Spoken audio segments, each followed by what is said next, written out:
కాళేశ్వరం సరస్వతి నది అంత్య పుష్కరాలు నేటి నుండి ప్రారంభం కానున్నాయి. జూన్ 1 వరకు ఘనంగా జరగనున్నాయి. మొదటగా తెల్లవారుజామున 5:43 కామకోటి పీఠాధిపతి జగద్గురు శ్రీ శంకర విజయేంద్ర సరస్వతి స్వామి పుష్కర స్నానాలు ప్రారంభించారు. తెలుగు రాష్ట్రాలతో పాటు మహారాష్ట్ర, ఛత్తీస్గఢ్, ఒడిషా నుంచి వచ్చే భక్తుల కోసం ప్రభుత్వం ఇప్పటికే ప్రత్యేకమైన ఏర్పాట్లను పూర్తి చేసింది. ఇవాళ సీఎం రేవంత్ రెడ్డి, పలువురు మంత్రులు హాజరయ్యే అవకాశం ఉంది.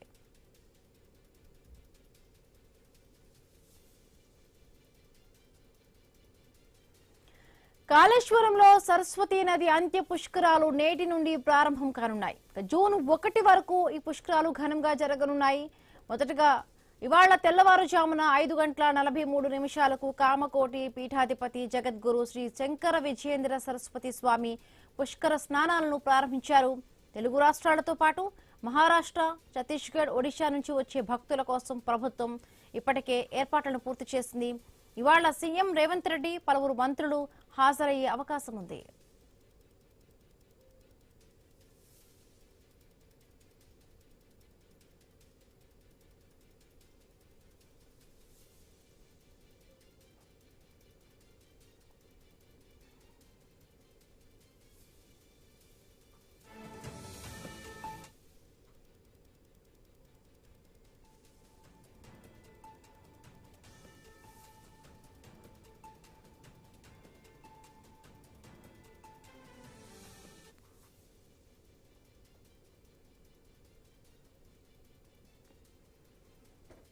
కాళేశ్వరంలో సరస్వతి నది అంత్య పుష్కరాలు నేటి నుండి ప్రారంభం కానున్నాయి. జూన్ 1 వరకు కూడా ఈ పుష్కరాలు ఘనంగా జరగనున్నాయి. మొదటగా తెల్లవారుజామున 5:43 కామకోటి పీఠాధిపతి జగద్గురు శ్రీ శంకర విజయేంద్ర సరస్వతి స్వామి పుష్కర స్నానాలను ప్రారంభించారు. తెలుగు రాష్ట్రాలతో పాటు మహారాష్ట్ర, ఛత్తీస్గఢ్, ఒడిషా నుంచి వచ్చే భక్తుల కోసం ప్రభుత్వం ప్రత్యేకమైన ఏర్పాట్లను చేసింది. ఇవాళ సీఎం రేవంత్ రెడ్డి, పలువురు మంత్రులు కూడా హాజరయ్యే అవకాశం ఉంది.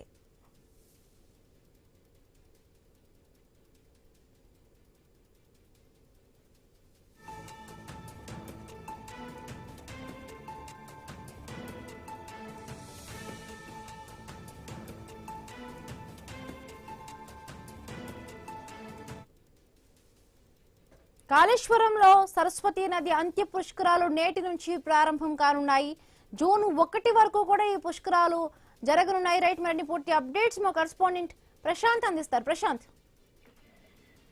బిందు, కాళేశ్వరంలో సరస్వతి నది అంత్య పుష్కరాలు అంగరంగ వైభవంగా ప్రారంభమయ్యాయి. ఈ రోజు తొలి పుష్కర స్నానం కూడా కంచి కామకోటి పీఠాధిపతి శంకర విజయ స్వామీజీ, అదేవిధంగా రాష్ట్ర మంత్రి దుద్దిల్ల శ్రీధర్ బాబు, అదేవిధంగా దేవాదాయ ధర్మాదాయ శాఖ మంత్రి కొండ సురేఖ సహా స్వామీజీతో కలిసి పుణ్యస్నానం ఆచరించి అటు ఆ దేవాలయంలో ప్రత్యేక పూజలు నిర్వహించి హోమవంతరము ఈ యొక్క అంత్య పుష్కరాలను అంగరంగ వైభవంగా ప్రారంభించారు. దీంతో అయితే ఈ రోజు ప్రారంభమైన జూన్ 1వ తేదీ వరకు సుమారు 11 రోజుల పాటు అత్యంత వైభవపేతంగా నిర్వహించేటువంటి శోభను ప్రతి ఒక్కరూ ఆశించే విధంగా అక్కడ ఏర్పాట్లు కూడా చేశారు.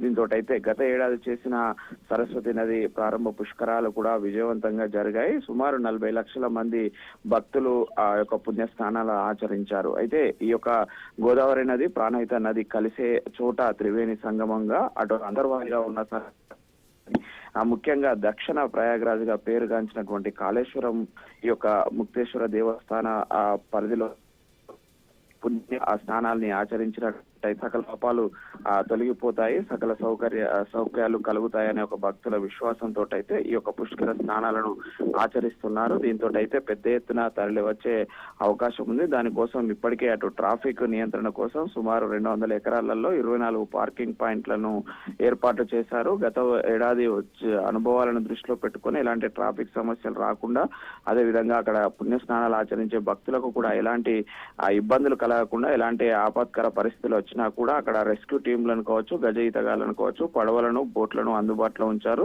అటు విఐపీలు, అటు ఎమ్మెల్యేలు, మంత్రులు, అటు సీఎం లాంటి కేంద్ర మంత్రులు వచ్చేటువంటి వారి కోసము ప్రత్యేకమైనటువంటి విఐపీ పుష్కర ఘాట్ కూడా ఏర్పాటు చేశారు. అదేవిధంగా సామాన్య భక్తులకు కూడా ఎప్పటికప్పుడు పుణ్య స్నానాలు ఆచరించే విధంగా అక్కడ పురోహితులను సైతం అటు ఆ కాళేశ్వర ముక్తేశ్వర దేవస్థానానికి వచ్చేటువంటి భక్తులకు అటు పురోహితులు కూడా పూర్తిగా అందుబాటులో ఉండి అటు పుష్కర స్నానంతో పాటు కర్మకాండలకు సంబంధించి కూడా అటు పిండ ప్రధాన విషయంలో కావచ్చు అటు చాలా ప్రత్యేకతలు ఉన్నటువంటి ప్రదేశం కాబట్టి అన్ని పూజలకు అక్కడ ఆస్కారం ఇచ్చేలాగా ఏర్పాటు చేశారు. దీంతో పాటు ఈ 11 రోజుల పాటు కూడా నిత్య హోమాలు, అదేవిధంగా నిత్య పూజలు, ప్రత్యేకమైనటువంటి సాంస్కృతిక కార్యక్రమాలు, సాయంత్రం గంగా హారతి లాంటి ప్రత్యేక కార్యక్రమాలను కూడా ఏర్పాటు చేశారు హిమబిందు. దీంతో అయితే సరస్వతి నది అంత్య పుష్కరాలకు అయితే ప్రారంభమైతే ఆ వేలాది మంది భక్తులు అక్కడికి చేరుకున్నారు. మొదటి పుణ్యస్నానం అయితే ఆచరించి కొనసాగుతున్న పరిస్థితి అయితే కొనసాగుతుంది హిమబిందు.